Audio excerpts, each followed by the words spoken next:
The only constant in life is change, right? And I think if you trace civilization all the way back to the beginning, you realize that men and women, our roles have been changing throughout time. I mean, back when we lived in caves, men, our job was just to stand at the entrance and make sure no animals come in to, attack. We had to go out and hunt and find food, come back so that, everybody in the cave will be fed. Literally, just by nature of our bigger, taller, stronger stature, a role was assigned to us. And that was what we did. And we carried out that role through centuries. It became part of the DNA, the DNA coding that we pass on to our sons, that your job is to provide and to protect. Yeah. And that continued on and on and on until quite recently, perhaps the First World War, when the whole world was engaged in one dispute, one battle, and all the men from all civilization were being sent there. So the things that men were doing at home to stand in front of the cave and protect, women had to suddenly step up and do those things. So they had to go into the factories and they had to go and start doing the driving and all the things that typically in the past were, taken for granted that men would do them. And women would stay at home and raise kids. Suddenly, it was important for women to do a lot of the things men have been doing. So they came out and they did it and did it well. Suddenly, these men finished fighting and came home. And they wanted to send these women back to come and take over what they were doing before. That was certainly not going to happen. So we had this feminism movement that had to begin at that time to ensure that women were not prevented from doing things they were obviously good at. So suddenly the roles started shifting.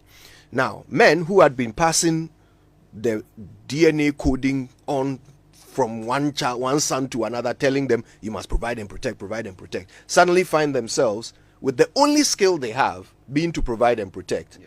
But they are trying to provide and protect for a woman who wants to provide and protect for herself. So men felt a little bit lost. Children as well. Yeah, men have felt a little bit lost. But what happened? Eventually, we all came to agree that that's the way forward. So we said, okay, fine. If that's what you want to do, that's good. Please, you are capable. Do it. So we will be a little bit more of what we thought women should be. You can be a little bit more of what men have been. Then the roles kept changing. So this is what you see reflected in the role of fatherhood today.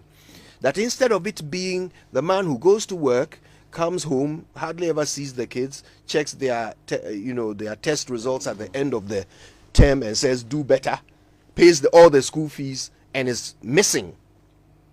Today, men understand that as a father, if you really want your child to have any kind of appreciation for what you do, you'd better be there. Now, it's weird. I mean, I feel bad for our fathers because God knows they broke their backs to make things happen. They worked miracles. Yeah. And I talked about this yesterday in the morning. I said, look,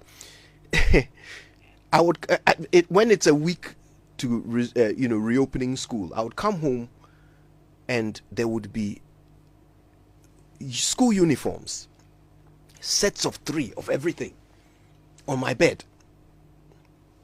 My trunk is cleaned out, all the dents have been fixed, repainted, my chop box is full, and I have no idea how it happened.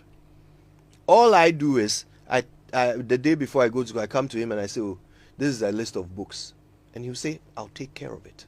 That's all. I'll take care of it. And the man will take care of it. I had no idea how. In fact, it didn't even seem wonderful to me. Like it was After all, that's his job. Of course. But if I'm hungry and my mother cooks my favorite meal for me, Christmas, she's an angel. If I'm sick and my mother puts a cold towel on my head, I'm the luckiest boy in the world. If I'm sad and my mother gives me a hug, I feel the most privileged child ever. Everything my mother did was a miracle. It was never, oh, she's just doing her job. And of course, she would remind me every chance she gets. Done with a lot of emotions. Yes, well, I mean, is that it? Well, but it's still just her job. It's just her job. She'll remind me at least 3 times a week, because I was a stubborn child, that she carried me for 9 months. Another miracle. Leave us alone. Everything my mother did was a miracle. Everything my father did was just his duty. Just his job. Oh. I never saw the miracle of it until I became a father. Right? So look, it's true. The roles have changed over time, but it's because men have realized that no matter how many miracles they work, nobody is ever going to appreciate daddy unless he's more like mommy. So in addition to nobody, it's true. And in addition to whatever miracles he works as daddy, he must also be like mommy. Otherwise, he will grow up and his kids will just never understand or appreciate the role he played in their lives. I'll come to you, but when you say daddy must be like mommy, what do you mean? Really? What I mean is, the things that we saw our mothers do and considered to be miracles, our fathers have to do the same. So, like the hugs? Yes, you have to be there. You have to give me hugs. You have to soothe me when I'm hurt, I'm in pain. You have to play with me. You have to sit with me. You have to do all the things that in the past our mothers did traditionally and we considered to be miraculous. You have to cook my favorite food for me. You have to do things that will... Sorry, isn't that also dangerous? Because, for a lot of families, the good cop, bad cop concept is what they've used to raise their kids. Yes, and I tell you it works. If you go that way and daddy has to now be like mommy, who's now going to play good cop, George, bad cop? I tell you are right. Yeah. The problem is that no child, I say no child, that's a big generalization, but children just will not consider daddy to be as close to them as mommy. Yeah, maybe daddy should just won't. Maybe the dad should learn to accept that. Let me come